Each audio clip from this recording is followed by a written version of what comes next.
ઉચ્ચ સંસ્કારો પૈકી એક ગણી શકાય. તો આજે હું તમને પિતા વિશે કંઈક કહેવા માંગુ છું.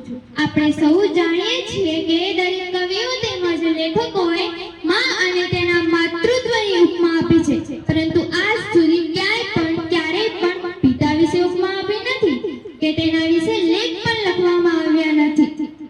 બાળકો નાના હોય ત્યારથી મોટા થાય ત્યાં સુધી તેમને માતૃપ્રેમ નિબંધ આવડે છે, પરંતુ પિતૃપ્રેમ નિબંધ નથી આવડતો. હું માતાનો વિરોધ નથી કરતી, પરંતુ પિતાનું મહત્વ કહેવા માંગુ છું. પિતા શબ્દ તો સૌ જાણે છે, પરંતુ તેનો અર્થ કોઈ જાણે છે નહીં. તો ચાલો આજે હું તમને જણાવું. પિતા એટલે કે જેમ એક મકાનને ટકાવી રાખવા માટે મજબૂત પાયાની જરૂર પડે છે, તે જ પ્રમાણે એક સુંદર પરિવારને ટકાવી રાખવા માટે એક પિતાની જરૂર પડે છે. પિતાની હાજરી સૂરજ જેવી હોય છે. શું પિતાની